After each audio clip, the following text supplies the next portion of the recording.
দেশের স্বনামধন্য কবি, সাহিত্যিক, সংস্কৃতি সেবীবৃন্দ, বিশেষ করে বিশেষ অতিথি এখানে জনাব সালাউদ্দিন আহমেদ, উপস্থিত সম্মানিত সভাপতি, আহ, অতিথিবৃন্দ, ইলেকট্রনিক মিডিয়া এবং সাংবাদিক ভাই বোনেরা, উপস্থিত জনাব নূর ইসলাম মনি, ডক্টর পাভেল সহ সম্মানিত উপস্থিতিবৃন্দ, আসসালামু আলাইকুম। কবি সাহিত্যিকদের কাছে আমার মনে হয় মানব সভ্যতা বিভিন্নভাবে বিভিন্নভাবে আহ, বিভিন্ন ক্ষেত্রে ঋণী হয়। তারা আমাদের মতো সাধারণ মানুষের যে অব্যক্ত অনুভূতি প্রকাশের একটি মাধ্যম। আমাদের সুখ দুঃখ, ভালোবাসা, উচ্ছ্বাস, আনন্দের প্রতিচ্ছবিও কবি সাহিত্যিক বৃন্দ।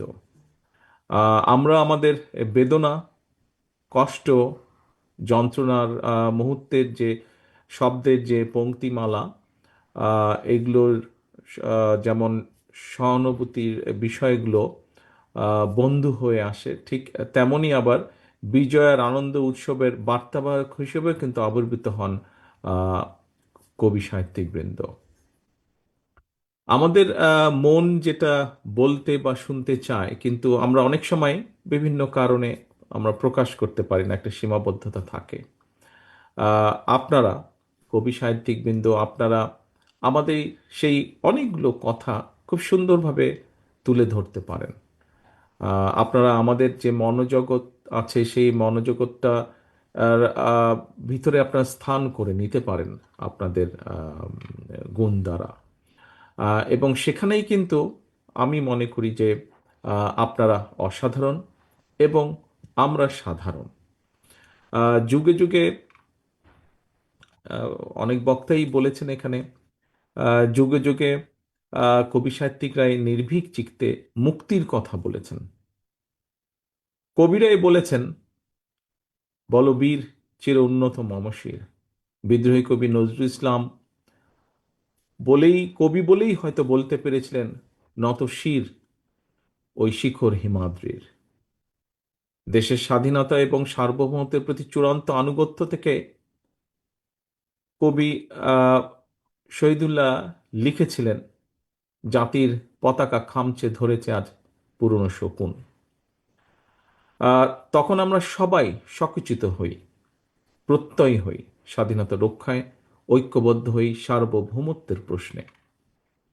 আমাদের মহান স্বাধীনতা যুদ্ধের দিনগুলোতে কবিতা আর দেশাত্মবোধক সঙ্গীত ছিল মুক্তিযোদ্ধাদের প্রেরণার উৎস।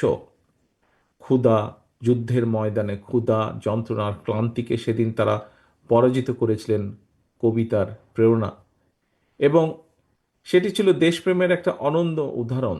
তা না হলে কিভাবে একজন মুক্তিযোদ্ধা একটি গান লিখেছিলেন, এই গানটি একজন বক্তা উল্লেখ করেছেন যে, একটি ফুলকে বাঁচাবো বলে যুদ্ধ করি। সম্মানিত উপস্থিতিবৃন্দ, স্বাধীনতার পর থেকে দেশের সকল ক্রান্তি লগ্নে কবি সাহিত্যিকরাই আমাদের সচেতন করেছেন। রাজনৈতিক নেতৃত্বকে বিভিন্ন সময় বিভিন্ন ক্ষেত্রে রাজনৈতিক নেতৃত্বকে উদ্দীপ্ত করেছেন, উদ্বুদ্ধ করেছেন প্রতিবাদী হতে। যেটার প্রকাশ আমরা দেখেছি স্বাধীনতা যুদ্ধের পরে বিভিন্ন সময়।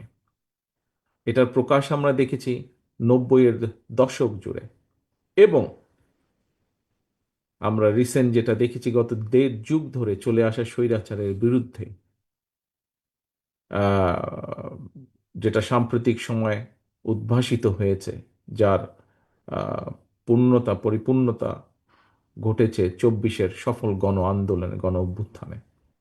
এভাবেই কবি সাহিত্যিকরা, সম্মানিত উপস্থিতিবৃন্দ, এভাবেই কবি সাহিত্যিকরা যুগে যুগে নিজেদের মাত্রাকে এতটা উঁচুতে নিয়ে গেছেন, যার ফলে অনেক সময় দেখেছি আমরা তাদের নিজেদের পরিচয়, দেশ এবং জাতির পরিচয়ের সমার্থক হয়ে উঠেছেন। যেমন শেক্সপিয়ার বা ওয়ার্ডসওয়ার্থ ব্যক্তি থেকে ইংরেজি সাহিত্যের নাম হয়ে উঠেছেন। আহ, একইভাবে আমরা বলতে পারি নজরুল কবি, বিদ্রোহী কবি নজরুল ইসলাম, রবীন্দ্রনাথ হয়ে ওঠেন এই মহাদেশের পরিচয়ের একটা অবিচ্ছেদ্য অংশ।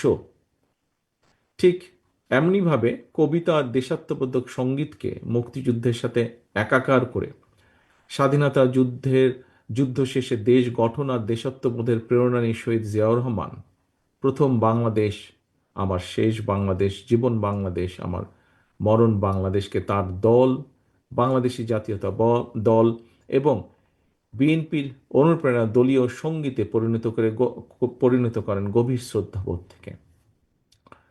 শহীদ জিয়া সেই আদর্শ আজও সমুন্নত জাতীয়তাবাদের আদর্শের প্রতিটি নেতা কর্মীর মাঝে।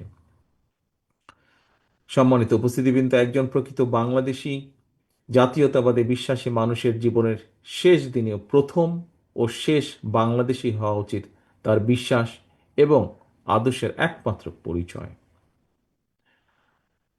আজকের এই শ্রাবণ দিনে যে বিশ্বাস আর প্রত্যয়ের কথা বহু বক্তা এখানে যারা বক্তব্য রেখেছেন কথা ঐক্যবদ্ধভাবে উচ্চারণ করেছেন।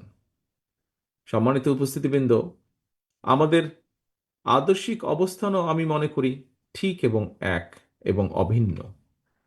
এদেশের স্বাধীনতা, সার্বভৌমত্ব ও গণতন্ত্রের প্রতি আপনাদের দৃঢ় অবস্থানের সাথে কিন্তু আমাদের বিন্দুমাত্র পার্থক্য নেই। স্বৈরাচারকে বাংলাদেশের মানুষ কিছুদিন আগে বিতাড়িত করেছে, সেই স্বৈরাচারের পুনঃজাগরণ প্রতিহত করতে আমরা প্রতিজ্ঞাবদ্ধ আপনাদেরই মতন। বিশেষভাবে একটি বিষয় বোধহয় এখানে কয়েকজন বক্তা উল্লেখ করেছেন, আমিও আপনাদের সাথে একইভাবে বলতে চাই যে এই দেশকে কোনো চরমপন্থা বা মৌলবাদের অভয়ারণ্য যেন কোনোদিন পরিণত হতে না পারে, সেটিও কিন্তু আমাদের প্রত্যাশা, সেটিও আমাদের লক্ষ্য।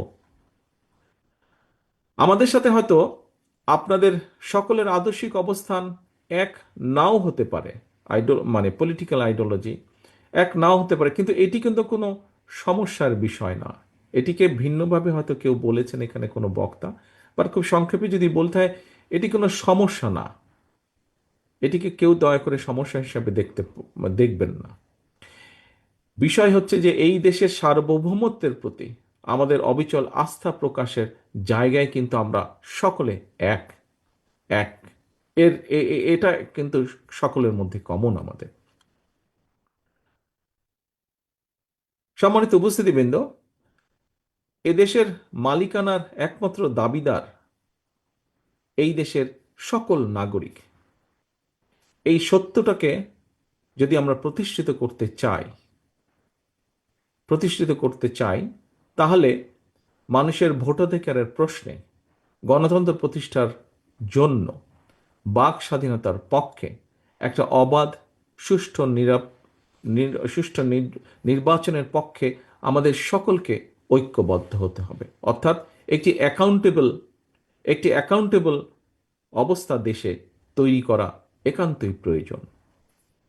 এবং আমরা যদি সেটি করতে সক্ষম হই, এখানে আপনারা আপনাদের কবি সাহিত্যিকবৃন্দ আপনারা যারা বক্তব্য রেখেছেন, আপনাদের বক্তব্যে যারা আপনারা লেখার স্বাধীনতার কথা বলেছেন, মত প্রকাশের স্বাধীনতার কথা বলেছেন,